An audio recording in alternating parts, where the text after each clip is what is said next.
Learn the most advanced recruiting techniques. Land the most desirable talent. Launch your company towards massive success.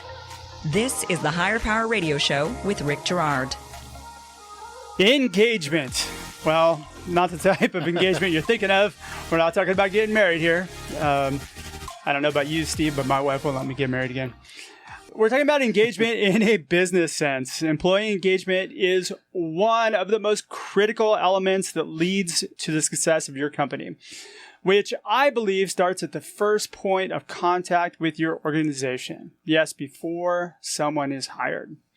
Today's quote: "It's not what you say and it's not what you do. It's how you make people feel that they remember." And you know who said that, Mr. Steve Higginbotham? Yes, I do. Angelou. I know, and you actually gave me that quote, so we went with it. It's a great quote. All right, I'm Rick Girard, and welcome to the Higher Power Radio Show. Our mission is to help entrepreneurs and hiring managers avoid costly hiring mistakes. We identify specific problems, and we provide proven solutions to help you win the right hire. We share insights from top-performing rebel entrepreneurs, disruptors, and industry experts like our guest today, Mr. Steve Higginbotham. Steve is a branch manager of Volt Workforce Solutions. He's also an author too, right? Yes, I am. You want to plug your book really quick? I can do that. I wrote my first book. It's called Mirror Management, and the understudy is Bruised, Not Broken. All right. So Steve spent his career aligning business professionals with career opportunities. The value that he brings to companies is his ability to identify with their strengths and opportunities for growth. Steve's experience coaching individuals helps improve communication. He's also conducted numerous presentations to board members and C-level professionals with highly respected clients and industry associations. So he's a people-oriented leader who drives business collaboration to maximize team performance while mentoring and coaching individuals through aligned approaches to achieve desired results. Steve, welcome to the Higher Power Radio Show today. Thanks for having me, Rick. I really appreciate it. I'm happy to have you here today. So today we're talking about engagement, minus the ring. So we're going to talk about what it is and what it isn't, about why engagement is critical today, and how to engage people to create emotional attachment. So let's dig into it. Steve, you ready? I am absolutely ready. All right, let's go. So what is engagement and why is it important? Go. So thanks for that. Engagement is for me a deeper level. So when you think about engagement, and let's talk about it from the potential or the prospective candidate, the employee's perspective, engagement, when we look at the quote, it's not what you say, it's not what you do. So it's not just sending an email. It's not just talking to someone on the phone, but it's the entire process that companies go to attract and how they engage their candidate pool to come into a company, as well as how do they engage when they want to retain that talent. So it's pretty deep, and it's a lot of forefronts there. And engagement on the people that they pass on too, right? It's how you make them feel. So that's a big problem today. And you see Glassdoor is making lots of money off the fact that you screw up engagement.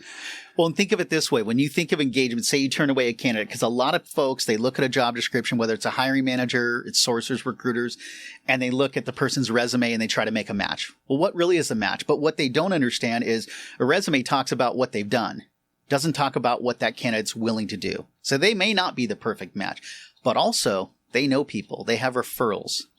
And if you're not engaging them appropriately, they're going to have that bad image of your company, and they're not going to refer someone to you that might be that right fit. Yep. So very true. Let's talk about management, because I think that's where a lot of the issues come from, right? I would agree.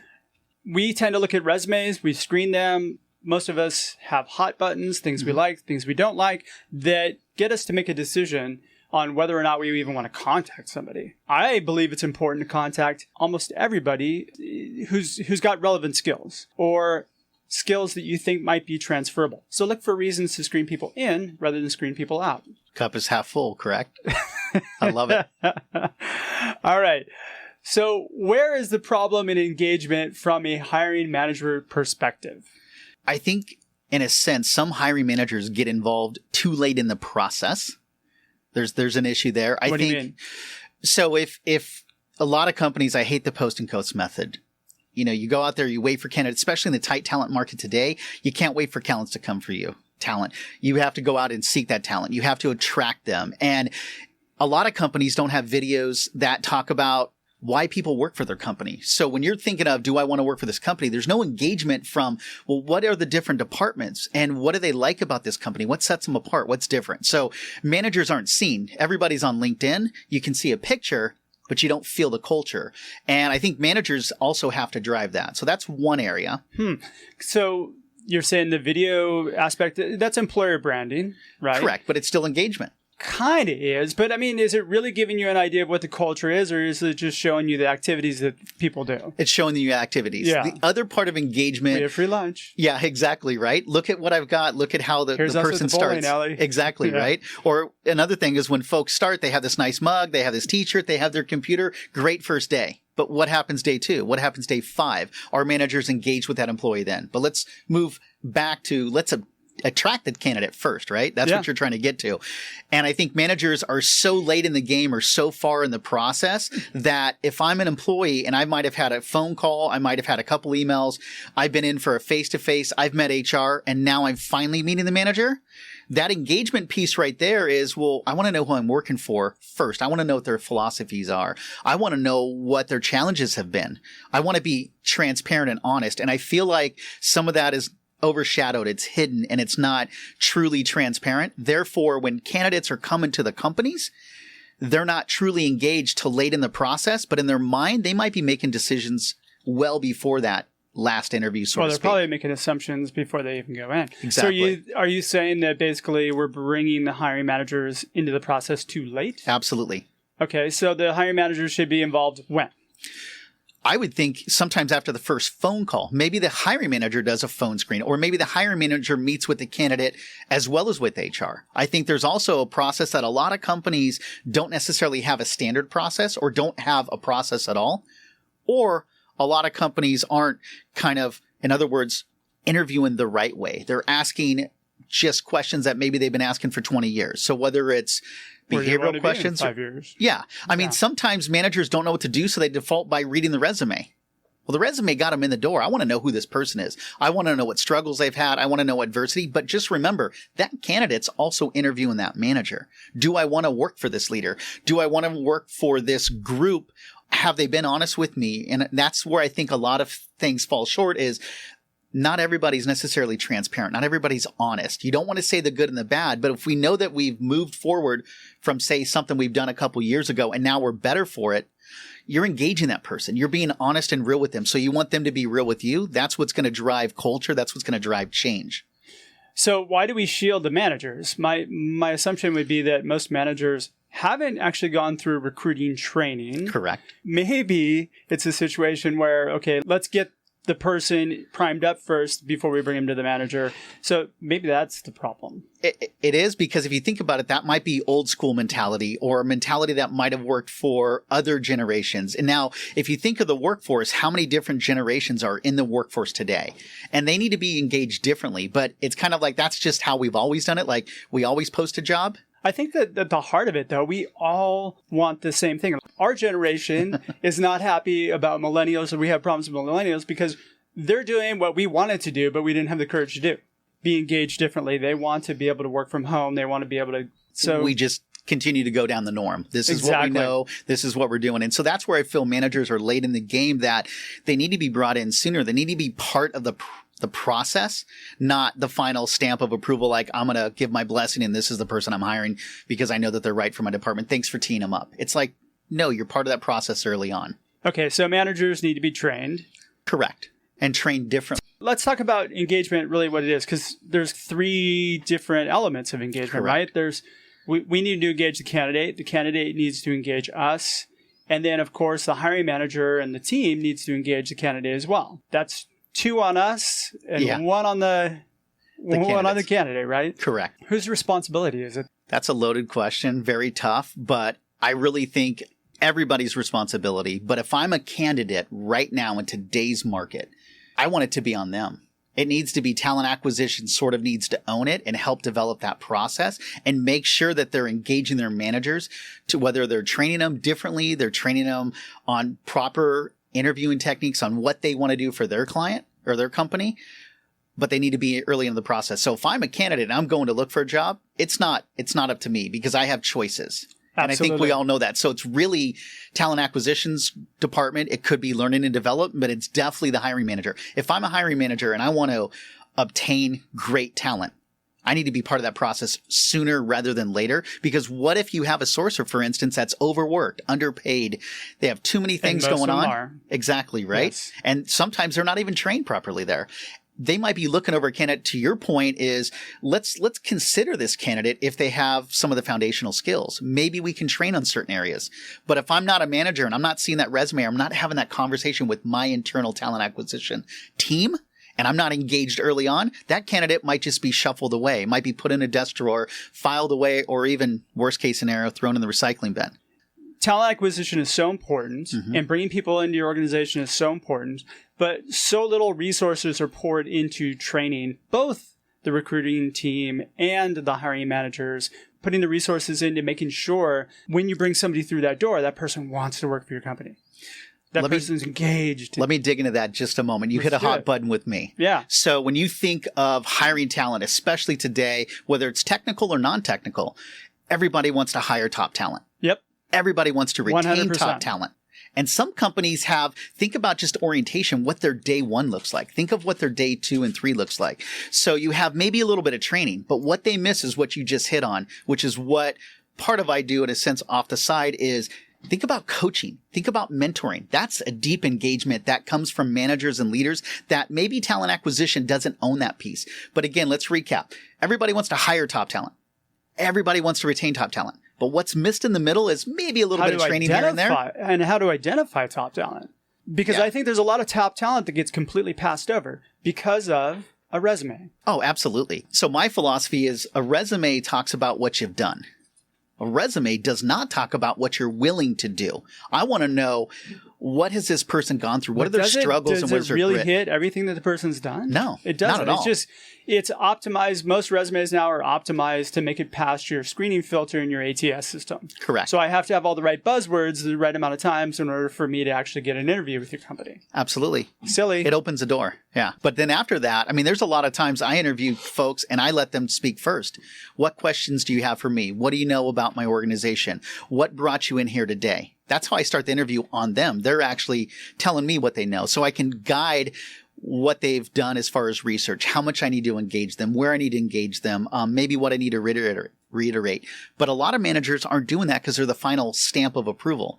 In today's world, you can't be the stamp of approval. You need to be the front, the middle, and the end. That is that's the illusion. Actually, the managers are not the final stamp of approval anymore. It's Correct. The candidates. Good point. The candidates making the decision, and you are not in the driver's seat anymore.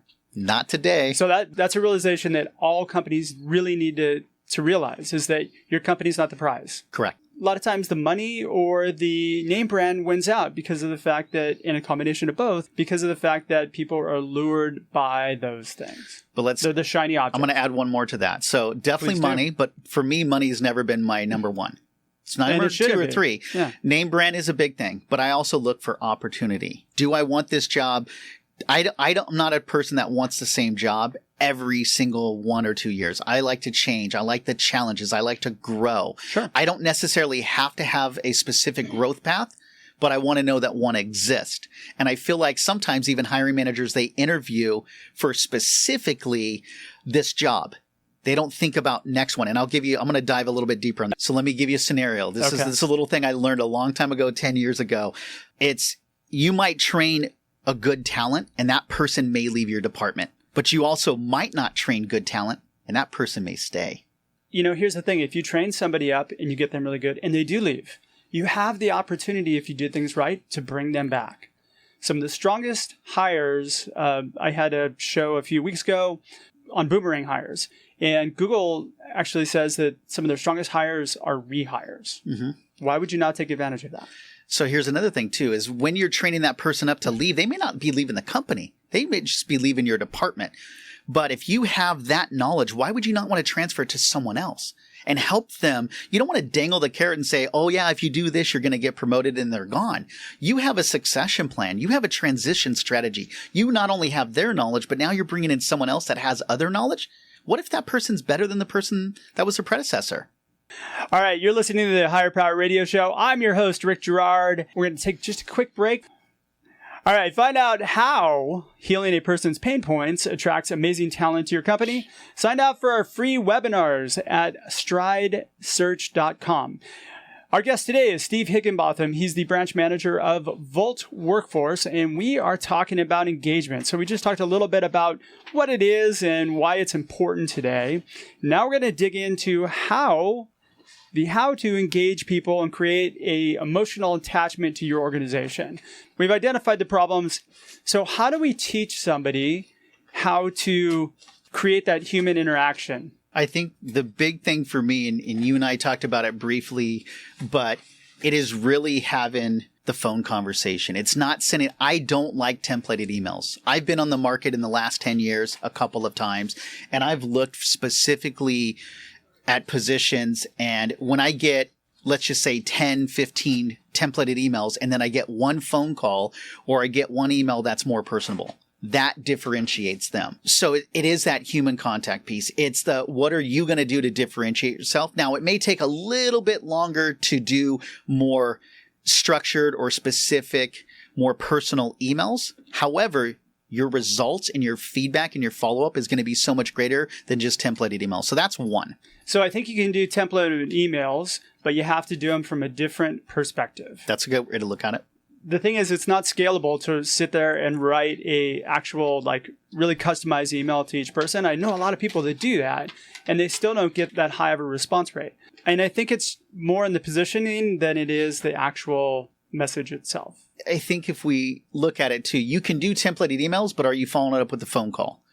And what is your follow-up? It's persistence. Like, what is your follow-up? Because if someone sends me an email and forgets about me, but yet someone sends me 2 or 3 templated emails, and maybe each email is different. There's, in other words, a marketing strategy that here's email 1, here's email 2, here's email 3, and it looks differently. I feel different. I feel like you really want me. Even if it's templated and it's targeted, it's the follow-up. So there's an addition to that. You will eventually respond. If you want the company. No, even if you don't. Okay, so I had a person I placed in November, 31 points of contact it took me to get this person on the line. I started joking around on his voicemail, and I think I said something like, hey, like, I just want to let you know that your voicemail and me are going out to lunch tomorrow. You're invited to come if you like. I should have done that about 15 messages sooner, but the fact of the matter is he called me back and he thought it was funny.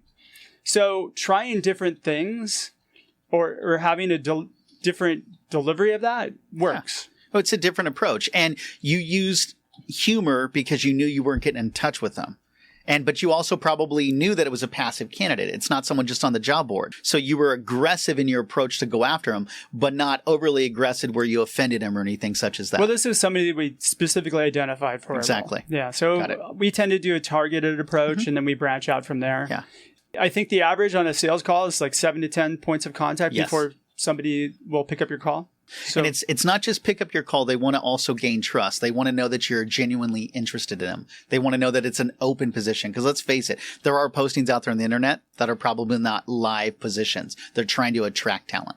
So that comes down to your messaging. Mm-hmm. And if your messaging is like everybody else, which is, hey, I found your profile on LinkedIn, and wow, you'd be perfect for this role that I'm recruiting for at my company. Me. Let me tell you more about me. And then, then you finally go into you. That turns people off. Well, and the other side of that is some companies don't think that. Maybe they'll go into, let's just say like an Indeed or a LinkedIn, and they see that the posting's been up for 30 days. Oh, but I'm perfect? Well, why did it take you 30 days to engage me? So some people, some of these active candidates are smart and sharp on that. Now, it doesn't mean that they're not going to respond, but it's going to cause them to maybe question, why has it been open so long? Why are you just now engaging me 30 days later or 60 days later? That's a good question. So, you have to address that in your messaging. Yeah. What kind of messaging do you find works for you? For me, it literally is that personal approach. So let's say you do send a templated email and you're sending to 50 to 100 different people. And maybe you do get some responses back. And just because some of those folks are responding back doesn't make them the perfect fit or doesn't make them the right candidate. So, but you still want to talk to all of them because you're giving them the impression that this is something I want. And they may fit another job. But then there's those other 45 or 75 or 80 that you haven't connected with. How do you follow up with them? Well, if it's the same templated email, they might be turned off. But if it's something a little bit different, or if you're following up with them with a phone call, And how often do you do it? Do you do it every day? Do you do it every 5 days? What's the right? There's not a right or wrong way, but for me, if I'm a candidate and I'm passive, there's no right or wrong time. But if I'm aggressively looking in today's market, if I talk to someone once every 30 days, I've got 10 other calls that I'm speaking to. Okay, so according to LinkedIn, there's an 85% pool that are passive talent that are open opportunities. You have a huge pool, and yet as you reach out to people, you're only getting 10 to 15% engagement on people that you reach out to. Why? Again, it has to do with, it's got to be the messaging. It's messaging and it's persistency. I call it professionally persistent. You don't want to be aggressive, you don't want to attack them, but you've got to be professionally persistent. So how do you engage a candidate? If I'm a startup executive and I'm trying to get 2 or 3 people on my company, what do you do? So for me, if you're a startup executive, you're an entrepreneur, I'm going to send an email, but I'm going to call them. And part of the reason I like the phone calls is there's excitement in my voice. You can talk to them and be like, look at this great entrepreneurial position that I've got open right now. Look at our social media. We're out here on Instagram, we're YouTube, we're Snapchatting, whatever. This is something I know you want to be a part of. Please give me a call back. I'm open here from 7 to 7. This is going to be a great opportunity. Or you leave a templated email and, I'm interested in speaking to you. There's a different tonality when you're on the phone. Hey, I'm right there with you on phone calls because you and I came from the old school where you pick up the phone and you dial, and that's how we learned. There's a lot of candidates that don't get phone calls as much anymore. They'll get lots of text messages now. Yeah. Because everybody knows that has a really high open rate. 98% of text messages get open. A response. Yep. Not necessarily, will they get open? They have an open rate, which I think it's like 20% on email. Okay. You have to take advantage of the fact that not very many recruiters, not very many people are picking up the phone and actually calling people. True. So why not do that? It differentiates you. And again, I love the tonality. You can hear the excitement. Who better to sell your company than yourself? You can put a YouTube video out there and talk about, 10 different departments about what they're doing. But everybody's doing that. That's the thing. That's the thing. But if it's an entrepreneur company and you're not yet mass marketed and they don't know about you, they've got to believe in you. How do you get them to trust you quickly? How do you get them to want to engage you? And they may not be the right candidate, the perfect one, but how do you attract them? And to me, that voice and that energy, we've all been to a conference at some point. We've all heard great speakers and we've all heard poor speakers. And we know the difference between the two. But when you think about it, what draws you to a good speaker? A, they have the content, so the messaging is really good, or they have that energy. And if you're selling a brand new entrepreneurial company, you got to have both. I look at it this way. I want to open up somebody's pain point. I want to get somebody thinking about what problems they have in their current role first. And that's the one thing that differentiates me from everybody else. So I don't say I have a perfect opportunity for you. I try to open up that pain point. So you do it, in my opinion, the right way. You talk about them first, talk about the job second. Versus a lot of recruiters, hey, this is a job I have. And you're already turning them off because maybe something on their resume or something on the job doesn't mesh. Here's the thing. They don't care about the words coming out of your mouth. They don't. If you call somebody, you have 7 to 10 seconds to engage them. Yep. And that's what we learn in Sales 101. And if I start talking about me, you tune out. But if I start talking, just kidding. Hey, I like that. We're here. Yep.